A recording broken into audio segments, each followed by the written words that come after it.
There has been a lot of fake news regarding the crisis in Ukraine. The Ukrainian Defense Ministry published footage claiming to be of a Ukrainian fighter jet shooting down a Russian plane.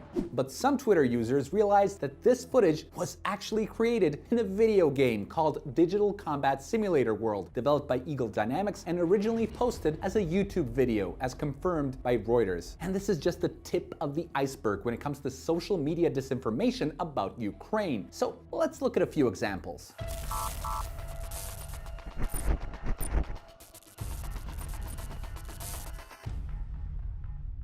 U.S. Congressman Adam Kinzinger tweeted about the so-called Ghost of Kiev, the Ukrainian ace fighter pilot who allegedly downed 6 Russian jets, or as Kinzinger put it, owned the Russian Air Force. Kinzinger wished the pilot, who identified as Samuel Hyde, Godspeed and more kills, without checking the picture that showed American comedian Sam Hyde pretending to be a pilot. Needless to say, he's not. And then there's BBC Breakfast using this footage of what they said was Russia's invasion of Ukraine.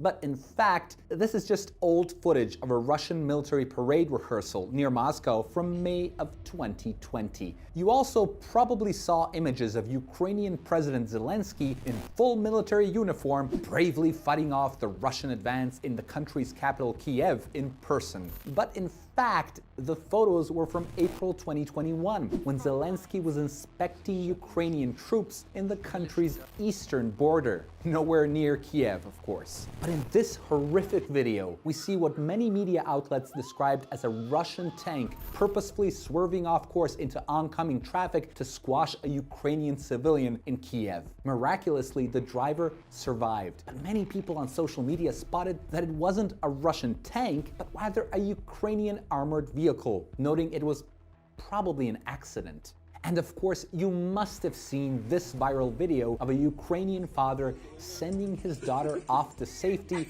as he stays to fight Russia after Russian forces entered Ukraine.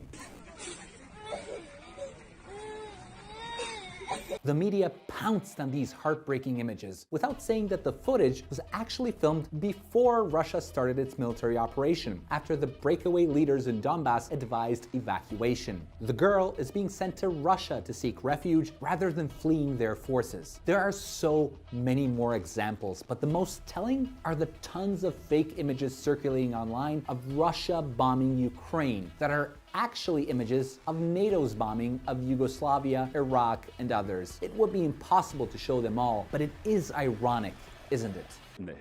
It is indeed ironic. How dare they use footage of US and NATO troops attacking Serbia to make it look like a Russian attack? The attack on Belgrade, the capital of the former Yugoslavia, was carried out without UN Security Council approval. Adam Kinzinger, as you know, is a member of the Democrat-led January 6 House Investigative Committee and Republican Rep. He is a so-called anti-Trump rhino.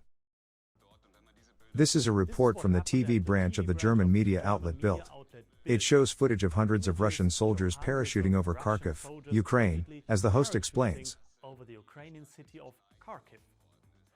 We went back to 2016 on Facebook and found the exact same footage. This is footage of a Russian military drill. The footage, it appears, is from Russia. In the United States, a total of 6 companies control about 90% of the media. For reference, these companies are Comcast, Disney, CBS, Viacom, News Corporation, and AT&T. This means that if one examines the ownership structure of many major news organizations in the US, almost all of them are owned by at least one of these 6 companies. However, some of the very wealthy have adopted a variety of strategies, such as buying up news organizations and donating millions of dollars, in order to get more favorable coverage. Jeff Bezos bought the Washington Post in 2013. Bill Gates funds media outlets around the world as donations and grants through his foundation. This of course has had an impact on their coverage of the pandemic. As you know, many of these media outlets have been repeatedly anti-Trump and anti-Putin in their reporting. And we all know that George Soros, who is also closely associated with Bill Gates, has invested huge sums of money in democracy movements in Eastern Europe. And, of course, in Ukraine. The other day, there was this on Japanese TV news. ウクライナから多数の難民が逃れているポーランドを訪問。現地での記者会見で2日前にキエフから逃れてきたという女性が首相に詰め寄る場面がありました。We are asking for the no-fly zone, and you are not coming to Kiev, Prime Minister. You are not coming to Lviv because you are afraid. NATO 北大西洋条約機構がウクライナ上空に飛行禁止区域を設定するよう涙ながらに求めたのです。I see that my family members, that my team members are saying that we are crying. We don't have where to run. This is what is happening, Prime Minister. Remember this woman's face. The following is BBC Japan's report on the BBC's coverage of Biden's corruption in Ukraine in 2019. This leads to Ukraine Gate and the first impeachment of President Trump. In Ukraine, during the early years of the Zelensky administration. I said, I'm telling you, you're not getting $1 billion. I said, you're not getting $1 billion. I'm going to be leaving here. And I think it was, 6 hours? I looked, I said, I'm leaving in 6 hours. If the prosecutor's not fired, you're not getting the money.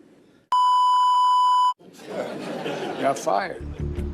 So, what's President Trump saying about it? Well, he wants Ukraine to investigate whether there's a link between the sacking of Mr. Shokin and Hunter Biden's company.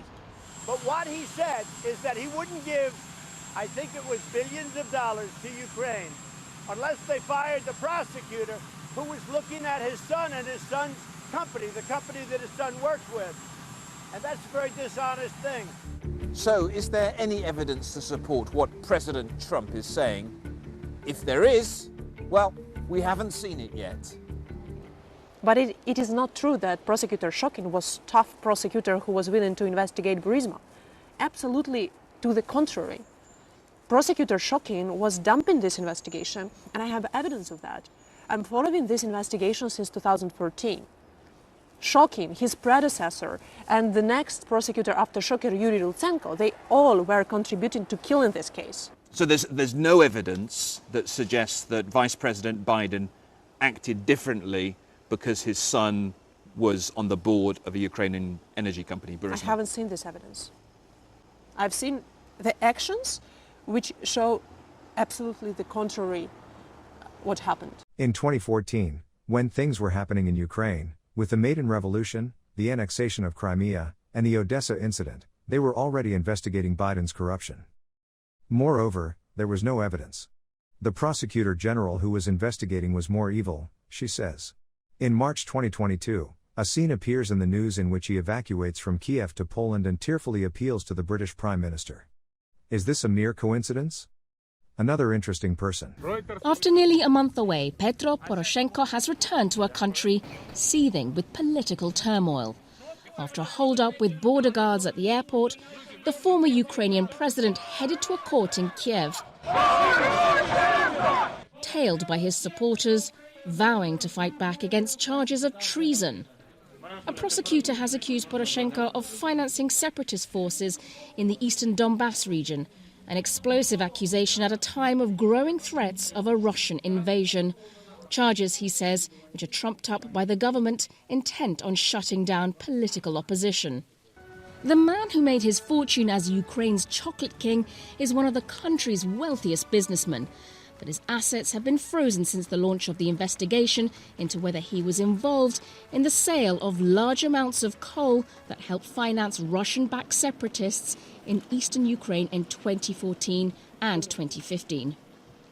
President Zelensky says he is clamping down on oligarchs and wants to reduce their influence in Ukraine's political and economic life.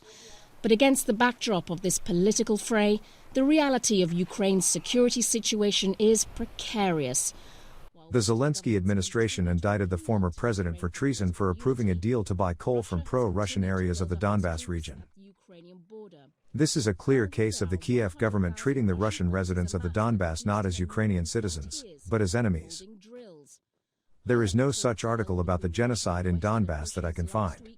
Some people say that if there is, it is big news. Some ethnic clashes are common, and it would be rather strange if there were none. Some explain it that way. And that the Odessa tragedy is one of those unfortunate incidents that happened in the past. President Putin has clearly stated. Позволю себе только добавить, что по нашим оценкам, то, что происходит на Донбассе сегодня, это и есть геноцид. He is saying it as an estimate. For 8 years, the Ukrainian government has not moved to call for a ceasefire. Will it continue until there are no more Russian speakers? Но что произошло в 2014 году? Госпереворот, кровавый, людей убивали и сжигали. The doctrine of Ukrainian nationalism and neo-Nazis is unification of one country by Ukrainians. The neo-Nazis in Ukraine are more than just some armed forces. Для этого возник Крым. А как мы могли отказать Севастополю и Крыму, людям, которые там проживают, взять их под свою защиту и под крыло? Невозможно. Просто нас поставили в ситуацию, когда мы не могли поступить иначе. Is it a democracy where one is attacked for speaking one's native language? Is this correct because Ukraine is a democracy? Is it true? This is neither an endorsement nor justification of war. But are there issues that have been obscured by too much biased reporting to one side or the other? Is Zelensky the new hero of democracies? Zelensky won the presidential election with 73.22% of the vote. Before this conflict, however, he was down to 25%. And now his approval rating is 91%. Poroshenko's treason charges have been greatly reduced, and Joe Biden's support, which had been stagnant, has begun to recover. Is Putin a mad dictator? Is it true?